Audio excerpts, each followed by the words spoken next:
की जो अहम खबर आ रही है वो मंडी से आ रही है। प्रधानमंत्री नरेंद्र मोदी मंडी पहुंचे हुए थे हिमाचल के, जहां उन्होंने कांग्रेस पर कहा है कि कांग्रेस ने मंडी का नाम बदनाम किया है, मंडी की बेटी का नाम बदनाम किया है, मंडी को अपशब्द कहे हैं। ये तमाम बातें प्रधानमंत्री नरेंद्र मोदी ने उस बयान को लेकर के कही है जिस तरीके से कंगना रनौत को लेकर के ट्वीट किया गया था। और अब प्रधानमंत्री नरेंद्र मोदी ने कहा है कि कांग्रेस की जो पिछड़ी सोच है वो सामने आ गई है, मंडी को लेकर के अपमानजनक बातें कही गई है, कांग्रेस की पिछड़ी सोच सामने आई है, मंडी की बेटी का अपमान किया गया।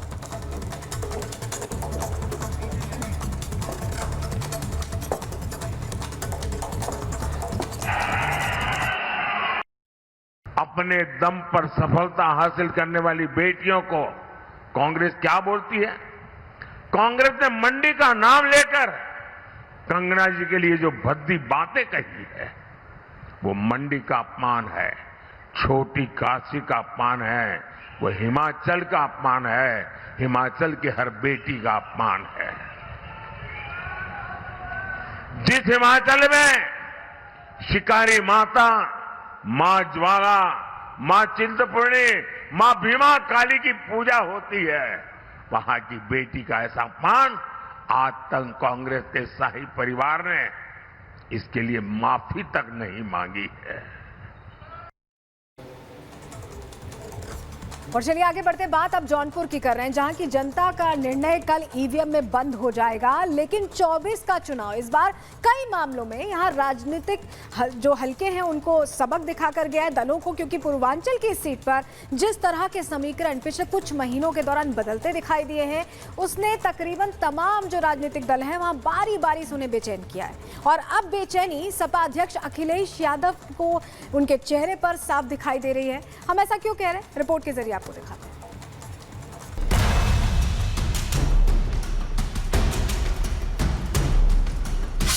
उत्तर प्रदेश की जौनपुर लोकसभा सीट एक बार फिर सुर्खियों में है और इसकी वजह है यहां जीत हार का समीकरण तय करने वाले जौनपुर के सांसद धनंजय सिंह, जिन पर सपा अध्यक्ष अखिलेश यादव ने जबरदस्त हमला बोला। सपा अध्यक्ष अखिलेश यादव ने किसी का नाम लिए बगैर धनंजय सिंह पर तंज कसते हुए बीजेपी और बीएसपी दोनों को निशाने पर ले लिया और कहा कि बीएसपी और बीजेपी वाले अंदर ही अंदर हाथ मिलाए हुए हैं।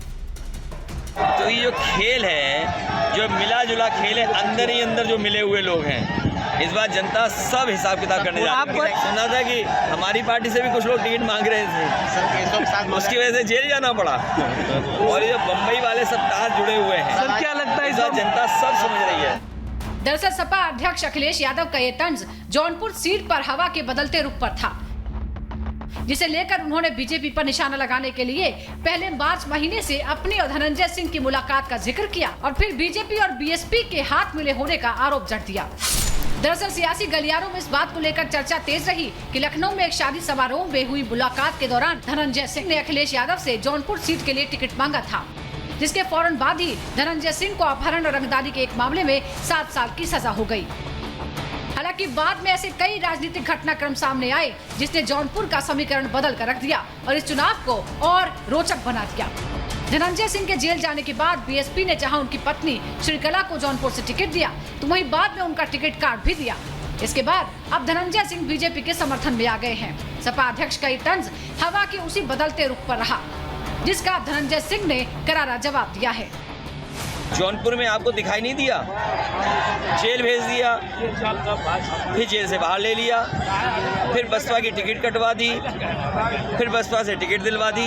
ये गणित क्या जनता नहीं समझती है? मैं आपसे कह रहा हूँ, ये जो जेल जाना, जेल से बाहर आना, टिकट कटवाना, टिकट दिलवा देना, ये सब जनता समझती है। मैं अपने बहुजन समाज के लोगों से भी अपील करूंगा कि संविधान बचाने के लिए, लोकतंत्र बचाने के लिए, भीमराव अम्बेडकर जी का जो संविधान है उसको बचाने के लिए एक साथ आएं और समाजवादी पार्टी के प्रत्याशियों की मदद करें। बीजेपी के साथ लोग थे, वो जाएंगे कहाँ? वो बीजेपी के साथ ही रहेंगे। तो मेरा बीजेपी के साथ अलाइनमेंट हमेशा रहा है। मैं बीजेपी, जेडीयू या जो बीजेपी अलाइंस पार्टियों के साथ ही मेरी राजनीति जिले की रही है। मैं चुनाव से बाहर था, मेरी पत्नी को इन लोगों ने अप्रोच किया कि आप प्रदेश भर में रोज टिकट कट रहे हैं बसपा के, कोई पार्टी से निकाला जा रहा है, कोई कुछ किया जा रहा है, इवन आकाश आनंद जी के साथ भी आप देखिए, दलित हमारे साथ बहुत जुड़ा हुआ है। तो न बसपा के शीर्ष नेतृत्व से हमारी कोई वार्ता नहीं, मैं तो जेल में ही था। हमको न्यायपालिका से न्याय मिला है, उसमें किसी सरकार का कोई योगदान नहीं रहा है। सरकार ने अपना जितना विरोध करती है, सरकार विरोध करती है।